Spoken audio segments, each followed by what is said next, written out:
Sekarang kita akan membandingkan pecahan dengan cara yang lain lagi. Ini yang namanya kita membandingkan dengan pecahan-pecahan yang sudah kita ketahui, ya. Jadi misalnya kita sudah tahu 1/2, 1/4, dan 3/4, ya. Jadi kita akan bandingkan dengan pecahan-pecahan ini.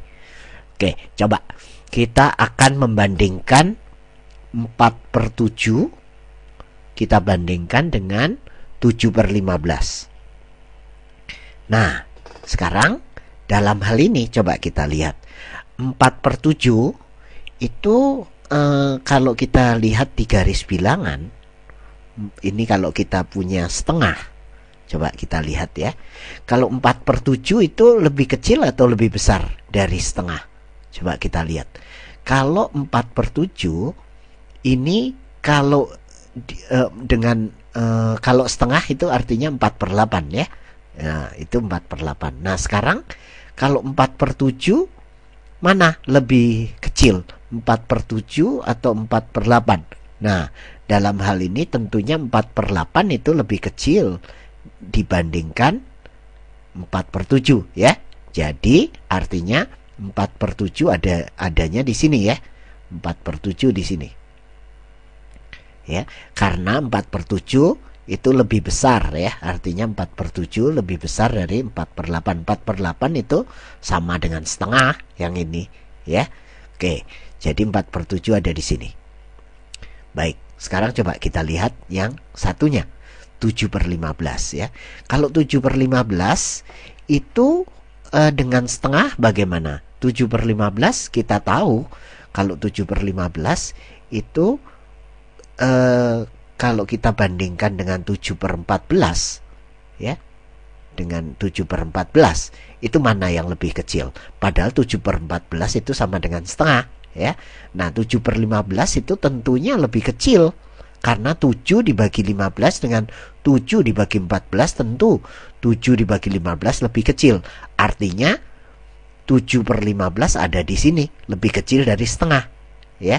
Nah, dari sini tentunya dapat kita simpulkan kalau begitu 4/7, karena sebelah sini, ya, 4/7 ada di sebelah kanan, lebih besar dari 7/15, ya.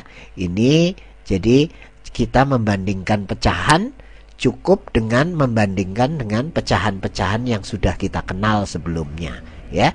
Coba kita akan coba lagi dengan soal yang lain, ya. Oke. Sekarang misalkan kita membandingkan 5/11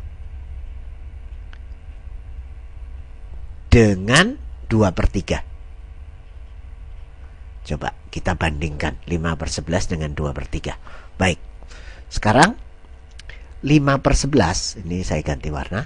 5/11 itu dengan 5/10 bagaimana? Coba kita lihat. Dengan 5/10, padahal ini 5/10 itu setengah, ya. Jadi 5/11 pasti lebih kecil karena 5 dibagi 11 tentunya lebih kecil dibanding 5 dibagi 10, ya. Oke, kalau begitu, kalau kita buat garis bilangannya, ini setengah di sini, maka 5/11 itu ada di sini. 5/11 ada di sana. Nah, sekarang 2/3, ya.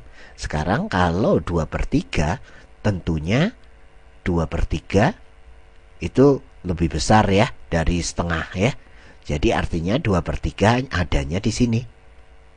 Nah, dari situ maka kita bisa lihat, ya. Jadi 5/11 itu, lihat, 5/11 ini lebih kecil dari 2/3.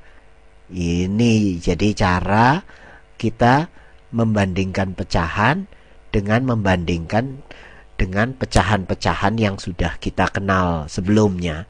Ini cara yang mungkin sebenarnya yang paling mudah, ya. Tetapi teman-teman harus sudah memahami makna pecahan. Ini tanpa mengali silang, tanpa menyamakan penyebut, tanpa menyamakan pembilang, ya. Ini jadi kita cukup membandingkan dengan pecahan-pecahan yang sudah kita kenal. Ini baru kita membandingkan dengan setengah.